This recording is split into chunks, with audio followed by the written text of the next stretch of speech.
L'idée principale est la suivante. L'ensemble des facteurs cognitifs qui sont communément étudiés pour comprendre les états psychopathologiques et en particulier les addictions varient considérablement en fonction des événements, des circonstances et d'un système qu'on appellera un cycle goal-directed. Les efforts qui ont été consentis pour modifier ces systèmes, réduire les biais d'attention, modifier sensiblement les associations en mémoire, réduire les tendances d'action, d'approche vers des stimuli alcool, par exemple, à l'aide d'un mannequin censé nous représenter, ou à l'aide d'un joystick qui fait vivre des mouvements d'approche et des mouvements d'évitement, etc. La critique principale de tous ces travaux, c'est qu'il ne tient pas compte de facteurs plus fondamentaux qui les font varier. Et ces facteurs principaux qui les font varier, ma proposition est de les décrire en termes de diverses phases et opérations mentales qui caractérisent le modèle, un modèle qu'on appelle goal-directed. Et une des propositions, je trouve, les plus alléchantes de ce modèle est celle proposée par une chercheuse professeure de l'université donc de Leuven, donc de la CUL Leuven, et qui s'appelle le modèle goal-directed d'Agnes Morse.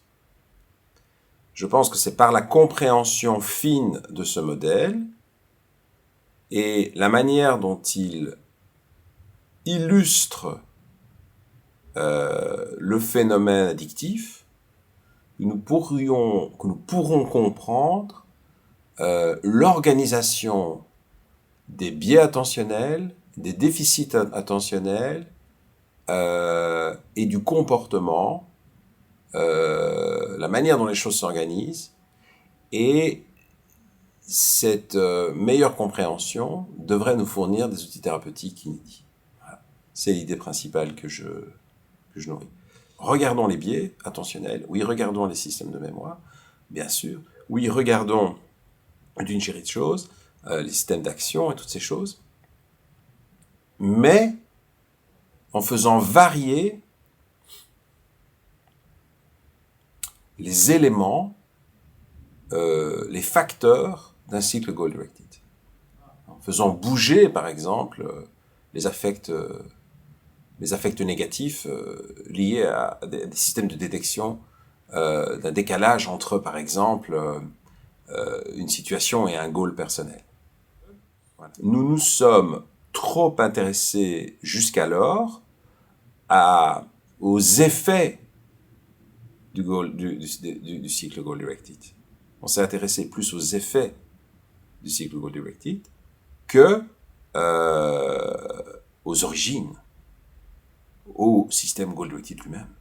Ça n'exclut absolument pas que tout ce qu'on a gagné comme connaissances méthodologiques, intellectuelles, etc., est important pour évaluer les biais attentionnels, pour évaluer les déficits cognitifs, etc. Tout ça est tout à fait intéressant, il faut le faire. Hein.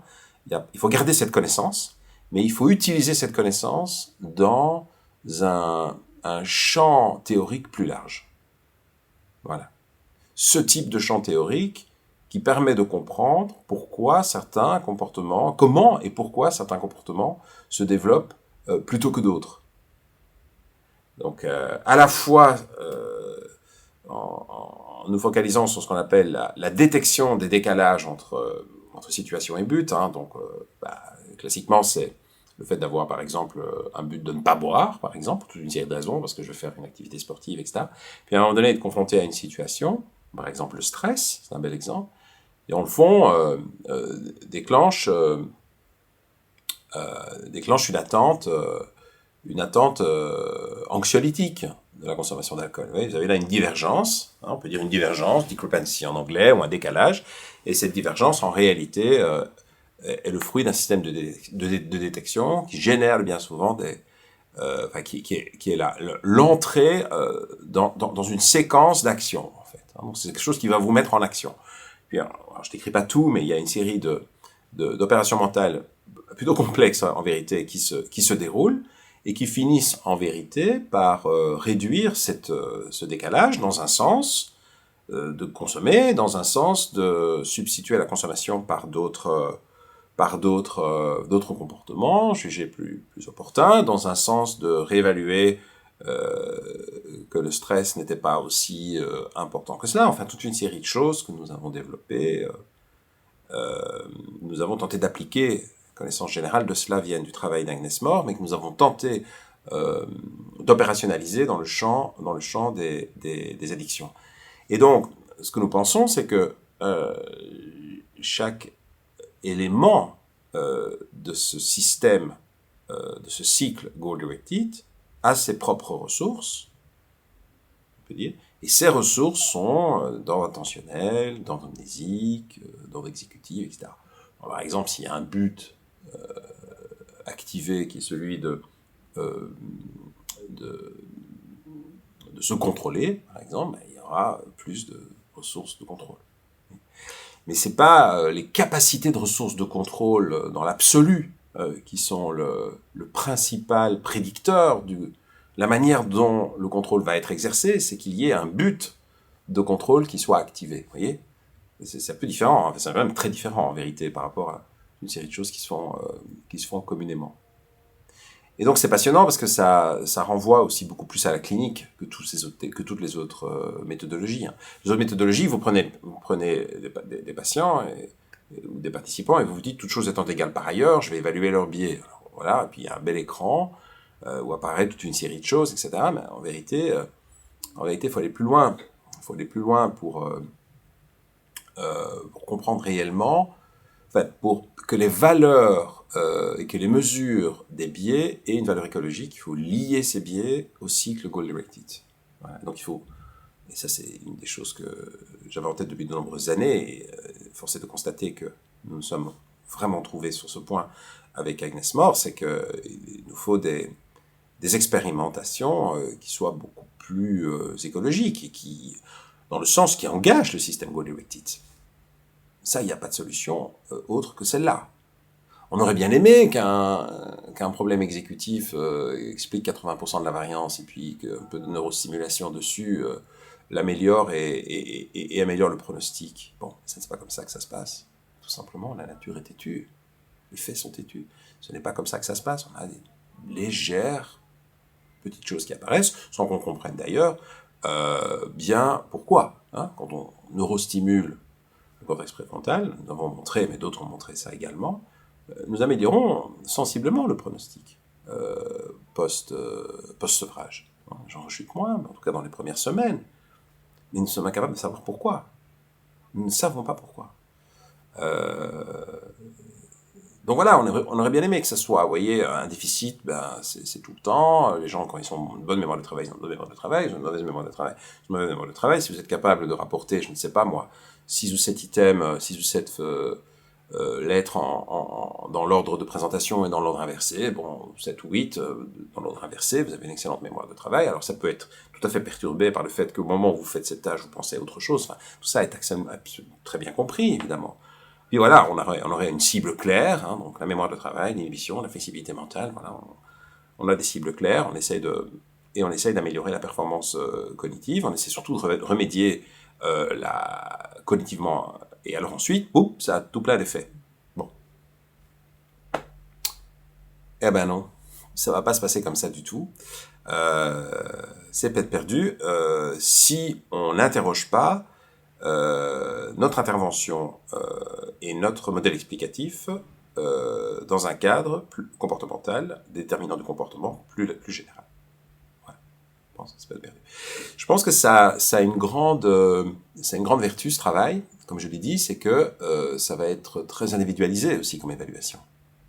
Le cycle goal-directed, il n'est pas le même pour un patient A, pour un patient B, pour un patient D. Il va beaucoup varier d'une personne à l'autre.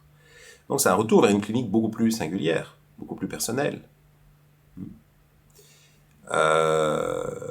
Alors d'aucuns s'inquiètent qu'une approche qui revient à des modèles goal-directed plutôt que des modèles centrés sur l'expression des habitudes, etc., un peu comme je l'ai parlé. Donc comportements qui ont perdu leur utilité, etc., d'aucuns s'inquiètent que l'on finisse par blâmer les personnes addictes. Évidemment, le modèle biomédical classique de l'alcoolisme ou des toxicomanies, c'est quelque chose, c'est déréglé dans le cerveau, pour toute une série de raisons, soit liées à différentes expériences de sevrage, par exemple dans l'alcool que la personne a vécu, soit la consommation, soit la durée, enfin toute une série de choses, la neurotoxicité induite, etc. Donc tout ça est tout à fait possible, le fait qu'il soit tombé sur sa tête un certain nombre de fois en raison de émotionnel, en raison de perte d'équilibre, etc., liée à la consommation, tout ça est tout à fait clair, mais au moment où le modèle biomédical classique s'impose, il a une vertu considérable, qui est et une ambition aussi considérable, qui est de réduire le poids du stigma, le poids du jugement moral. Donc c'est ça qui est communiqué aux familles dans ce modèle. C'est votre mari, votre épouse, votre frère, votre oncle, peu importe, a un trouble neuronal. Et nous allons, alors, au mieux, il est réversible partiellement grâce à l'abstinence, et donc notre travail à nous, c'est d'augmenter la durée d'hospitalisation, par exemple, ou d'augmenter la mise à l'abri, hein, ou tout simplement dans un hôpital, ou dans un centre de jour, enfin, etc. Et puis, évidemment, l'ambition était bien plus forte que celle-là. L'ambition, c'était d'accélérer la récupération neuronale.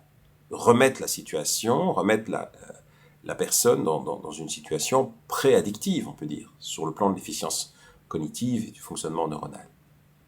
Donc voilà, pour ça c'était vraiment très bien. On a pensé d'ailleurs que, en raison du fait qu'il s'agit que la perception est centrée sur le trouble neuronal beaucoup plus que sur la responsabilité individuelle, c'était un jugement qui avait cours jusqu'alors, hein, début des années 80, c'est une question de volonté, les alcooliques sont pas courageux, enfin, c'est des choses comme ça. D'aucuns qui acceptent cette discussion aujourd'hui, je pense notamment à Terry Robinson, qui accepte de discuter avec des personnes qui sont beaucoup plus intéressées par les systèmes goal-directed, qui reviennent à, je dirais, à des modèles un peu plus anciens, mais avec une approche plus moderne et une méthodologie beaucoup plus aboutie. Ben, ces gens disent attention, avec vos théories, vous pourriez blâmer la personne et vous pourriez renforcer l'idée que la personne, en vérité, avec tous les moyens pour empêcher le comportement, hein, et pour prendre de bonnes décisions auparavant. Et donc la question s'est posée et se pose notamment dans le chef d'une chercheuse de l'université de Johns Hopkins qui s'appelle Anna Picard, d'essayer de penser cette question, d'élaborer cette question à partir de la philosophie, de la clinique, hein, très intéressant ce double lien de cette personne que je ne connais pas personnellement, mais dont les écrits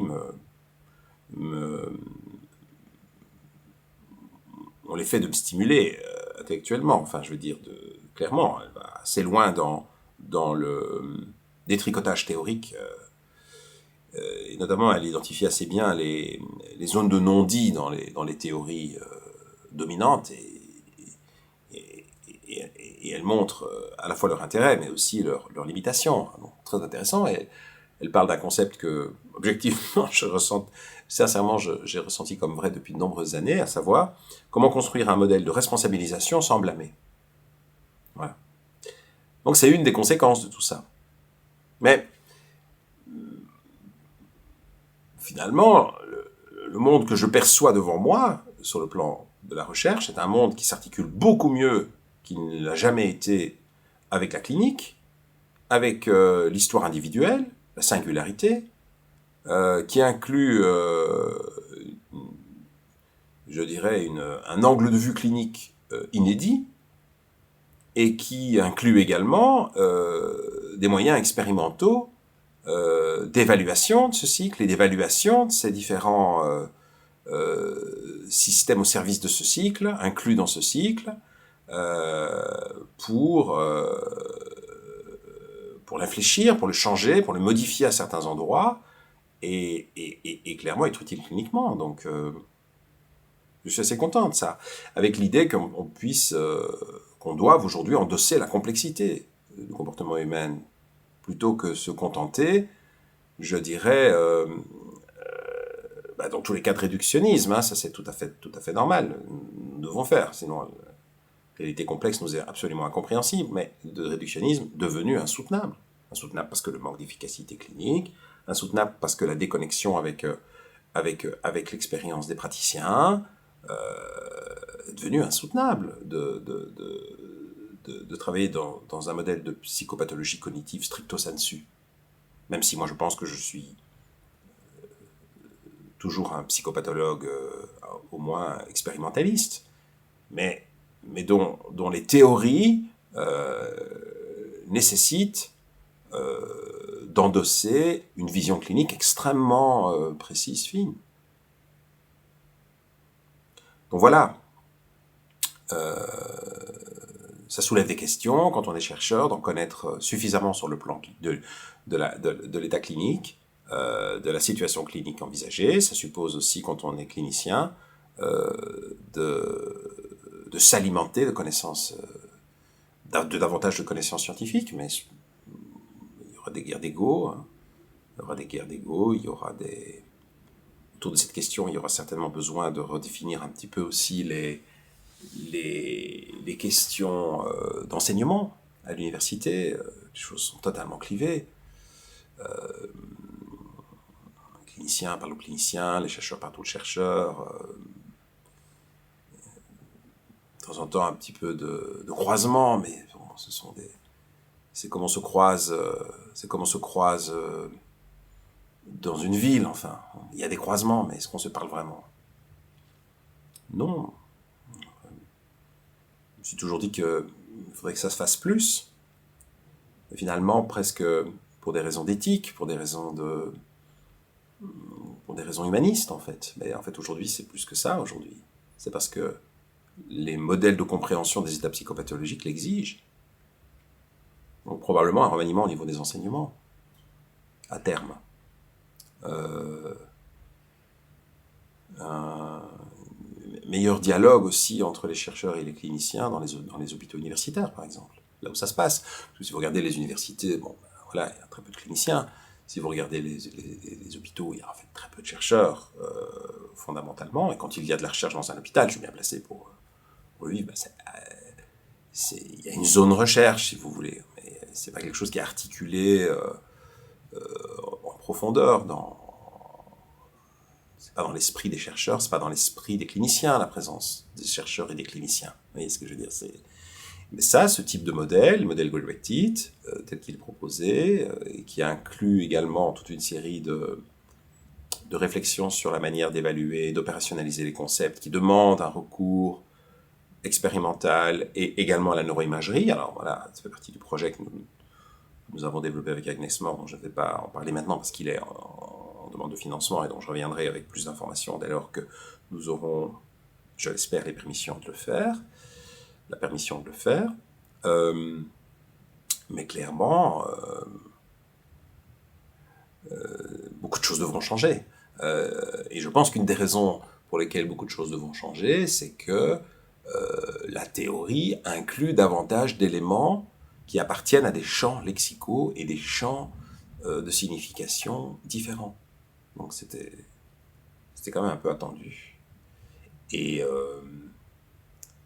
je suis très heureux de participer à ce mouvement, possiblement même à ce passage.